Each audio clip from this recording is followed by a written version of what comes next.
নমস্কার, বৈচিত্র্যের বৈচিত্র্যময় জগতে আপনাদের স্বাগত জানাই। আজ রবিবাসরীয় দুপুরে আপনারা প্রথমবারের জন্য শুনতে চলেছেন ঠাকুমার ঝুলির একটি গল্প। আজকের গল্পটি আমরা নিয়েছি নির্মল বুক এজেন্সি থেকে প্রকাশিত ঠাকুমার ঝুলি নামক বইটি থেকে। আজকের গল্প ব্রাহ্মণের জাদু কলসি। তাহলে আর বেশি কথা না বাড়িয়ে শুরু করা যাক আমাদের আজকের গল্প ব্রাহ্মণের জাদু কলসি। এক ছিল খুব গরিব ব্রাহ্মণ। তার ছিল 3টি সন্তান। নগরের এক কোণে নদীর তীরে তার ছোট্ট কুঁড়ে ঘর। সেখানে ব্রাহ্মণ তার স্ত্রী এবং ছেলেপুলেদের নিয়ে অতি কষ্টে দিন অতিবাহিত করে। ব্রাহ্মণ খুব গরিব বলে ভিক্ষে করে অতি কষ্টে দুবেলা দুমুঠো আহারের ব্যবস্থা করত। কোনো কোনো দিন আবার তাও জুটত না। কিন্তু সে ছিল ভীষণ সৎ। অন্যায় লোভ থেকে চিরকাল দূরে থাকত সে। দিনরাত শুধু মা দুর্গার নাম জপ করত, প্রার্থনা করে বলতো, জয় মা, জয় দেবী দুর্গা, আমি আমি যেন কখনো বিপদগামী না হই। এইভাবেই কেটে যাচ্ছিল ব্রাহ্মণ আর ব্রাহ্মণীর অভাবের সংসার। কিন্তু একবার ব্রাহ্মণীর ভীষণ শরীর খারাপ হলো। ভিক্ষে করতে যেতে পারছে না। ফলে অনাহারে ব্রাহ্মণের সন্তানেরা খিদের জ্বালায় কাঁদছে। ব্রাহ্মণী গালে হাত দিয়ে চোখের জল ফেলছে। এমন অবস্থায় ব্রাহ্মণ ঘরে থাকতে পারল না। মনের দুঃখে ঘর ছেড়ে গভীর জঙ্গলে চলে এলো। একটা অশ্বত্থ গাছের নিচে আপন মনে বসে মা দুর্গার নাম জপ করতে লাগলো আর মনে মনে বলতে লাগলো, মা, মা দুর্গা, দুর্গতি নাশিনী মা, মা আমার, আমি আর তোমার কাছ থেকে কিচ্ছু চাই না মা। মা, শুধু শুধু আমার ছেলে মেয়েগুলোকে দুবেলা দুমুঠো খাবার যেন দিতে পারি মা। আমাকে এই আশীর্বাদটুকু করো মা। ব্রাহ্মণের কঠোর তপস্যায় স্বর্গলোক কেঁপে উঠল। দেবাদিদেব মহাদেবের তপস্যা ভঙ্গ হল।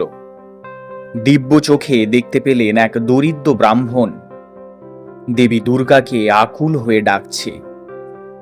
সঙ্গে সঙ্গে মহাদেব দেবীকে ডেকে বললেন, কেন তোমায় স্মরণ করছে ওই ব্রাহ্মণ? ওই ব্রাহ্মণ আমার একনিষ্ঠ পূজারী, ওর ভীষণ অভাব। চলুন আমরা মর্তলোকে গিয়ে ওকে সাহায্য করি। মহাদেব আর মা দুর্গা সেই গভীর জঙ্গলে ব্রাহ্মণের সামনে এলেন। মা দুর্গা বললেন, ব্রাহ্মণ, কেন আমায় স্মরণ করেছ?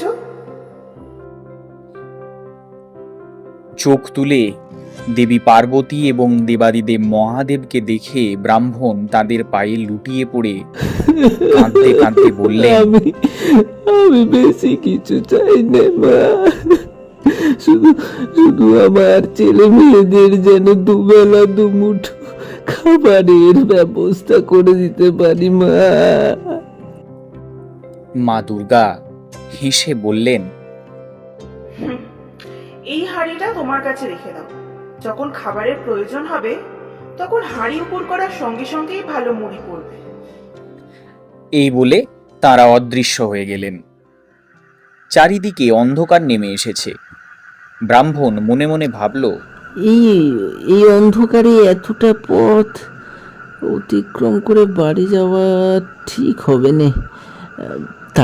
তার চাইতে আজকে রাতটুকু কাছাকাছি কোথাও কাটিয়ে কাল সকালে বাড়ি ফিরে যাব। এই কথা ভেবে ব্রাহ্মণ জঙ্গলে আশ্রয়ের সন্ধান করতে লাগলো।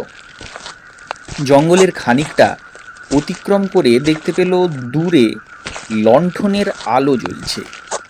আলোর সামনে পৌঁছে দেখতে পেল একটা মুদির দোকান।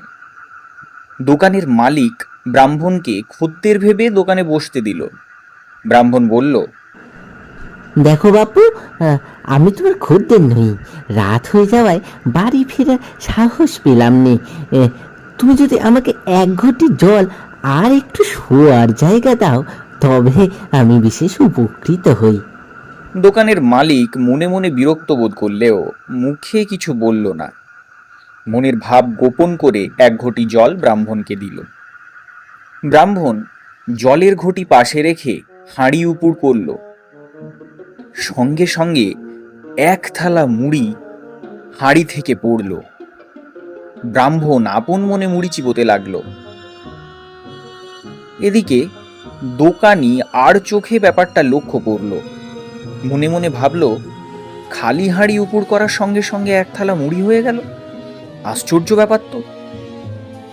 এই ভেবে দোকানি ব্রাহ্মণের পাশে ঘাপটি মেরে শুয়ে রইল। যখন ব্রাহ্মণ গভীর নিদ্রায় অচৈতন্য, তখন দোকানি সন্তর্পণে ব্রাহ্মণের মাথার ধারে রাখা হাঁড়িটা হাতে নিয়ে উপুর করল।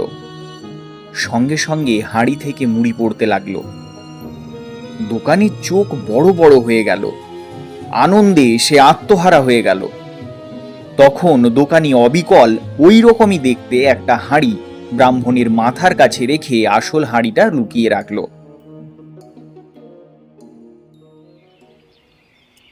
পরদিন সকালে ব্রাহ্মণ নকল হাঁড়ি নিয়ে বাড়ির পথে হাঁটা দিল। হ্যাঁ গো শুনছ? আরে শোনো শোনো শোনো, এই দেখো, এতদিন পর মা দুর্গা আমাটাকে সাড়া দিয়েছেন। দেখো কি এনেছি। ব্রাহ্মণী বলল। তা বলি কি এনেছো? ব্রাহ্মণ প্রফুল্ল চিত্তে বলল, গতকাল সারাদিন জঙ্গলে বসে মা দুর্গাকে ডেকেছি। দিনের শেষে মা দুর্গা আমার তপস্যায় সন্তুষ্ট হয়ে এই হাঁড়িটা দিয়ে বললেন, যখন খাবারের দরকার হবে হাঁড়ি উপুর করলেই মুড়ি পড়বে। ব্রাহ্মণী আহ্লাদিত হয়ে বলল, তাই নাকি? দেখি, হাঁড়িটা উপুর করে দেখাও তো দেখি। ব্রাহ্মণ সঙ্গে সঙ্গে হাঁড়ি উপুর করল, কিন্তু মুড়ি পড়ল না। ব্রাহ্মণ অবাক হয়ে গেল। দুঃখে ক্ষোভে সে আর কোনো কথা বলতে পারল না। ব্রাহ্মণী মনে মনে ভাবল, অনাহারে স্বামীর মাথাটা বোধহয় খারাপ হয়ে গেছে। ব্রাহ্মণী স্বামীকে সান্ত্বনা দিয়ে বলল, 4টে মুড়ি এনে দেবো, খাবে? ব্রাহ্মণ না বলে আবার বাড়ি থেকে বেরিয়ে হাঁটতে শুরু করলো। হাঁটতে হাঁটতে চলে গেল আবার সেই বনে। গাছের নিচে বসে আবার মা দুর্গার নাম জপ করতে লাগলো। এক সময় মা দুর্গা সন্তুষ্ট হয়ে ব্রাহ্মণকে দর্শন দিয়ে বললেন, ব্রাহ্মণ, তুমি আবার কেন আমায় ডাকছো? ব্রাহ্মণ অশ্রু সজল নয়নে মাকে বললেন, মা মা গো, তোমার দেওয়া হাঁড়িটা বাড়িতে নিয়ে গিয়ে উপুর করলাম, কিন্তু কোনো কিছুই পড়লো না মা। মা দুর্গা হেসে বললেন, ব্রাহ্মণ, তুমি ভীষণ সাদাসিধে। যে মুদির দোকানে তুমি রাত কাটিয়েছিলে সেই দোকানের মালিক তোমাকে ঠকিয়েছে। যাই হোক, এই নাও আর একটা হাঁড়ি, এটাকে সামলে রেখো। ব্রাহ্মণ মনের আনন্দে বাড়ির পথে হাঁটতে লাগলো। হাঁটতে হাঁটতে এক সময় অত্যন্ত ক্লান্ত হয়ে পড়ল। গাছের নিচে দাঁড়িয়ে মনে মনে ভাবল, এক থালা মুড়ি খেয়ে হাঁটলে কষ্ট কম হবে। এই ভেবে ব্রাহ্মণ সেই গাছের নিচে বসে হাঁড়ি উপুর করল। সঙ্গে সঙ্গে হাঁড়ি থেকে মুড়ির পরিবর্তে 5টা দৈত্য বেরোলো এবং বেরিয়ে ব্রাহ্মণের সামনে মাথা নত করে বলল, আদেশ করুন প্রভু। ব্রাহ্মণ হতবাক হয়ে গেল। মনে মনে ভাবল, কোথায় খাবো বলে আমি চাইলাম মুড়ি, আর তার বদলে কিনা 5টা দৈত্য হাজির হলো। যাক, ভালোই হলো। দেবী দুর্গা নিশ্চয়ই ওই মুদিখানার মালিককে শাস্তি দেওয়ার জন্য তাকে এই হাঁড়িটি দিয়েছেন। ব্রাহ্মণ হাঁড়ি নিয়ে চলল মুদিখানার উদ্দেশ্যে। মুদিখানার মালিক তো ব্রাহ্মণকে দেখে খুশিতে নেচে উঠল। মনে মনে ভাবল, ওই দিনের হাঁড়ি থেকে শুধু মুড়ি পাওয়া গেছে, এটা থেকে নিশ্চয়ই চিড়ে কিংবা খই পাওয়া যায়। যেভাবেই হোক এটাকেও হাতাতে হবে। মনের ভাব গোপন রেখে দোকানের মালিক সমাদরে ব্রাহ্মণকে দোকানের ভেতরে এনে বসতে দিল। ব্রাহ্মণ বসল না, বলল, এই হাঁড়িটা এখানে রাখলাম, একটু নজর রাখবেন, আমি এক্ষুনি স্নান সেরে আসছি, কেমন? এই বলে ব্রাহ্মণ হাঁড়িটা রেখে দোকান থেকে বেরিয়ে গেল। ব্রাহ্মণ বেরিয়ে কিন্তু নদীতে স্নান করতে গেল না, দোকানের পাশেই নিজেকে আড়াল করে লুকিয়ে দেখতে লাগলো। ব্রাহ্মণ চলে যাওয়ার সঙ্গে সঙ্গেই দোকানের মালিক হাঁড়িটা হাতে নিয়ে উপর করল। ব্যাস, আর যায় কোথায়? হাঁড়ি থেকে 5টা দৈত্য বেরিয়ে দোকানের মালিককে বেধড়ক মারতে লাগলো। মারের চোটে সে বাবা গো মা গো বলে চিৎকার করতে লাগলো। চিৎকার শুনে বাড়ির ভেতর থেকে তার স্ত্রী এবং ছেলেমেয়েরা তাকে বাঁচাতে যেই দোকানে প্রবেশ করলো, সঙ্গে সঙ্গে দৈত্যরা তাদেরকেও মারতে শুরু করলো। এমন সময় ব্রাহ্মণ গাছের আড়াল থেকে বেরিয়ে দোকানে প্রবেশ করলো। ব্রাহ্মণকে দেখা মাত্র দোকানের মালিক হাউ মাউ করে কাঁদতে লাগলো, ব্রাহ্মণের পায়ে লুটিয়ে পড়লো আর বলতে লাগলো, আমাকে বাঁচান, আমার অন্যায় হয়ে গেছে, আমি এক্ষুনি আমরা হাঁড়ি ফিরিয়ে দিচ্ছি, আমাকে বাঁচান। মেরে দিল দৈত্যগুলো, আমাকে মেরে দিল। ব্রাহ্মণ তখন দৈত্যর হাঁড়িটা সোজা করল, সঙ্গে সঙ্গে 5 দৈত্য অদৃশ্য হয়ে গেল। দোকানের মালিককে বলল, তোমার কৃতকার্যের উপযুক্ত শাস্তি পেয়েছো, এবার আমাকে আমার হাঁড়ি ফিরিয়ে দাও। দোকানের মালিক ব্রাহ্মণকে হাঁড়ি ফিরিয়ে দিল। ব্রাহ্মণ 2টো হাঁড়ি নিয়ে মনের আনন্দে বাড়ির পথে চলল।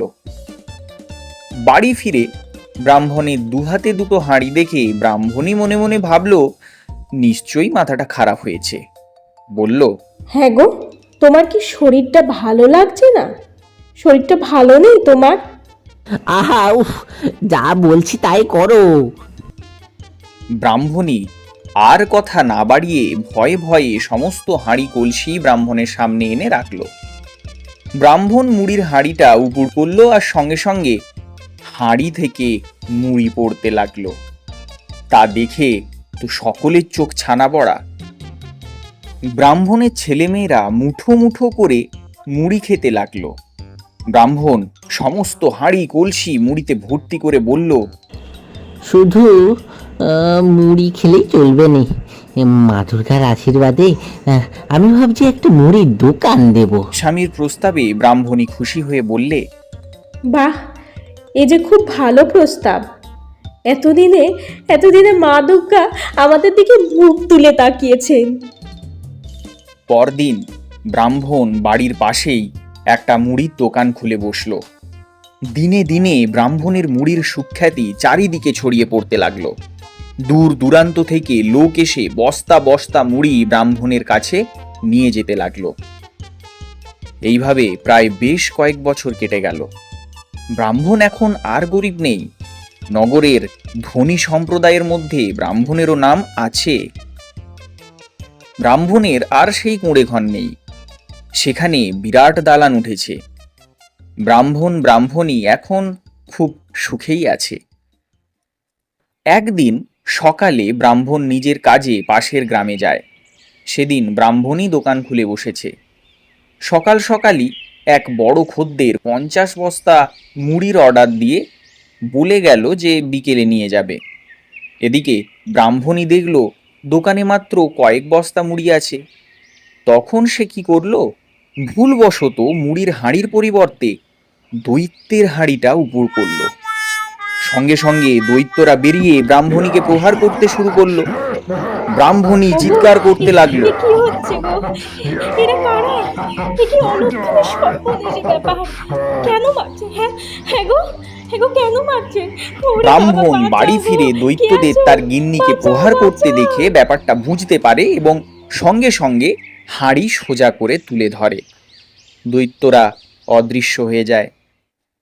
ব্রাহ্মণ মনে মনে ভাবল, দুটো হাঁড়ি একসঙ্গে রাখলে যে কোনো সময় যে কোনো একটা অঘটন ঘটতে পারে। তাই ব্রাহ্মণ দৈত্যের হাঁড়িটা অন্য জায়গায় গোপনে রেখে দিল। সেই রাজ্যের রাজা কি করে যেন ব্রাহ্মণের আশ্চর্য হাঁড়ির খবর জেনে গেল। সঙ্গে সঙ্গে মহারাজ ব্রাহ্মণকে রাজ দরবারে ডেকে পাঠিয়ে জিজ্ঞেস করলেন, তোমার কাছে এমন একটা হাড়ি আছে যে হাড়িটা উপর করলে নাকি মুড়ি পাওয়া যায়? মহারাজের মুখে গোপন হাঁড়ির খবর শুনে ব্রাহ্মণ অবাক হয়ে গেল। বলল, আগে মহারাজ, আপনি ব্রাহ্মণ, মিথ্যা কথা ধমে সইবে না। আপনি যা শুনেছেন তা সত্যি। মহারাজ তখন গম্ভীর স্বরে বললেন, ব্রাহ্মণ, হাড়িটা আমাকে দিয়ে দাও। তার বিনিময়ে তোমায় কি কি চাই বলো। ব্রাহ্মণ এবার হাত জোড়ো করে বলল, মহারাজ, দেবতার দেওয়া সম্পদ কাউকে কোনো কিছুর বিনিময়ে দিতে নেই। আমি আপনাকে দিই কি করে বলুন? তুমি রাজার আদেশ অমান্য করছো? তোমার সাহস তো কম নয়। এক্ষুনি আমার ওই হাড়িটা চাই।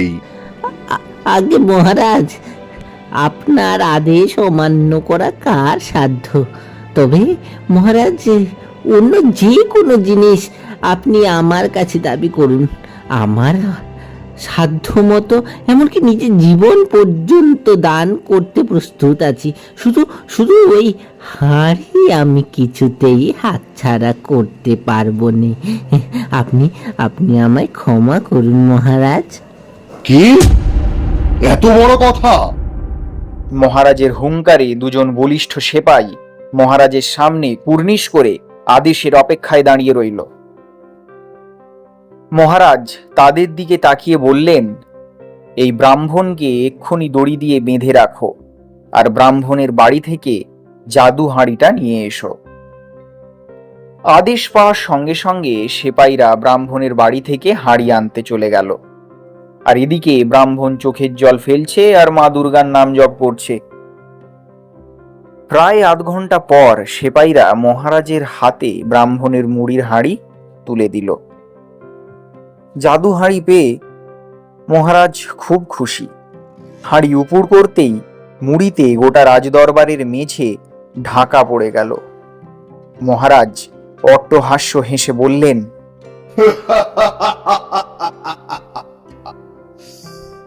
এবার কেমন হলো ব্রাহ্মণ?